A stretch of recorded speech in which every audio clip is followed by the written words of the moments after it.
Hello, everybody. This is Catholic Dad, episode number 226. Be nice to cops. I'm Catholic Dad, father of 9 kids. I'm also the son of a NYPD ghetto cop from the South Bronx, and so I'm kind of a little justice oriented, and I kind of appreciate what the law enforcement does.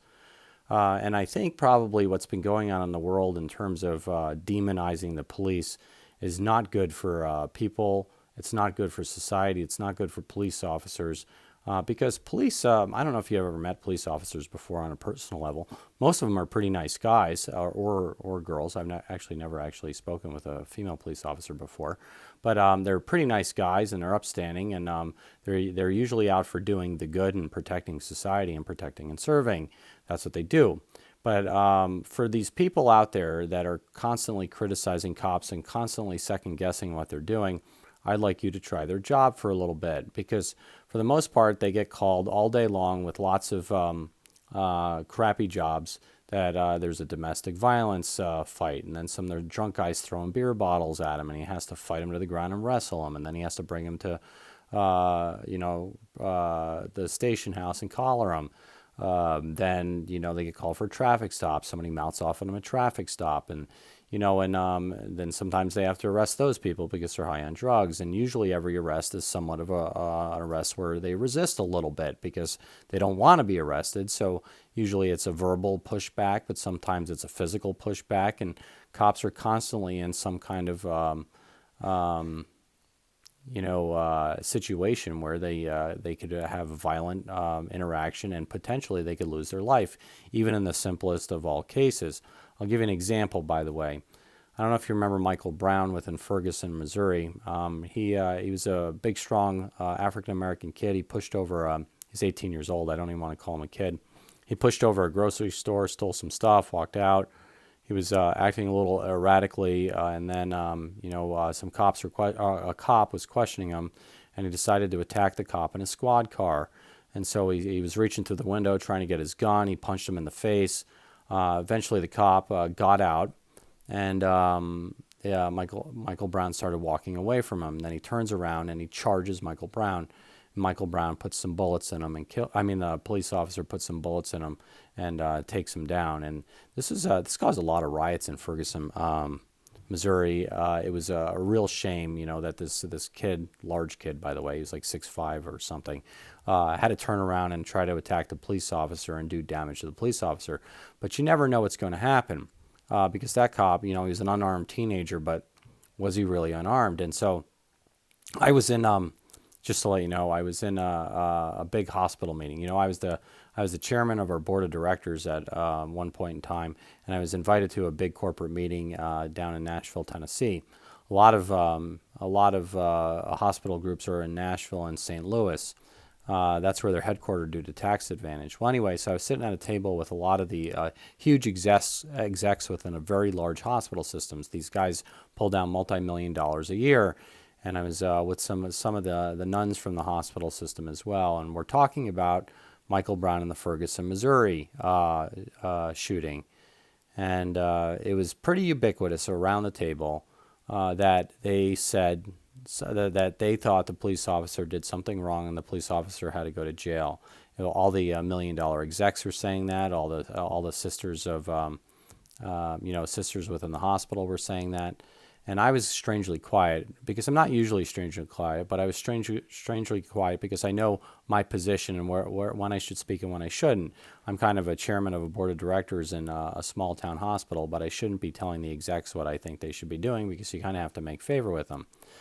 But when asked, I'm going to tell them a story, and I'm going to actually tell them what I think because I don't shy back from what I think.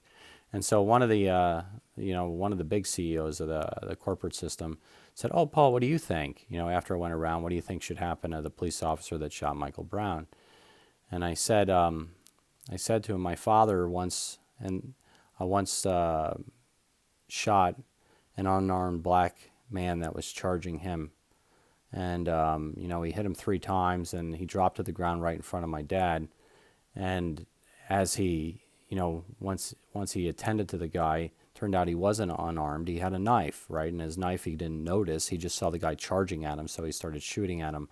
So I said to him, so I guess I'm the only reason I'm sitting here today is what I told the people is because my father, as a police officer, did the exact same thing that you want this police officer to go to or go to jail for. And so, I mean, the only reason I'm here today is because my father did what you thought this cop shouldn't do. And so I'm not going to make judgments on the motivations of this police officer, essentially. I'm going to let the justice system ferret it out. And what did it find out? Well, the justice system ferreted out that the police officer was in the right to shoot the unarmed teenager because he didn't know and he was acting aggressive towards the man, you know. So these police officers are constantly dealing with trials and tribulations and difficulties, unarmed kids that like yell at him, scream at him, spit on him. And this unarmed one, like with my father, he he didn't know he was unarmed, but he was acting aggressively towards my dad. What's the difference between that than somebody yelling at you? What's the difference between that and somebody being obstinate? Like a police officer says, "Can I have some ID?" And they say, "Well, why do I have to show you?"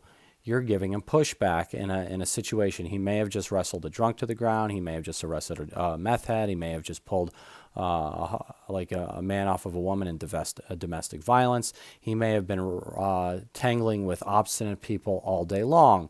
So if a police officer asks you for your identification and asks you why you're someplace where you are, you just tell him your name. You give him your ID and tell him what you're doing. You don't sit there and give him pushback because pushing back on a police officer is, I would say, an act of aggression towards the police officer because he's asking you for a reason. It's not because he genuinely wants to know what you're up to. I mean, hey, you look like a nice kid. What are you up to? Maybe you got a phone call that said there was somebody acting aggressively in a parking lot or looking through cars or looking in windows or acting suspiciously. And his job is there to go ferret it out and protect everybody else in society from the aggressive party. And if you happen to fit some kind of description of what was described to the police officers, of course he's going to ask you questions. And if you start pushing him back, he's going to come down on you harder because it appears as if you're guilty. And, oh, by the way, he's dealt with a whole bunch of aggravating things all day long, and he doesn't need pushback.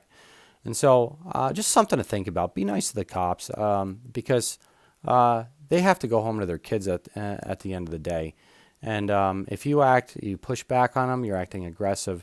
And at that point in time, when a cop hears you push back on him, he doesn't know if you're going to use violent force against him or not, because that's how resisting arrest always starts, by pushback. And so this is Catholic Dad making you think about it. Don't push back on police officers. Help them out. Help them get their jobs done, because at the end of the day, they have to go home to their families as well. And if you act aggressively, well, they might think that you're trying to take their life. And so this is Catholic Dad making you think about it. Like or subscribe, get the Mass, and pray the Daily Rosary. God bless you all.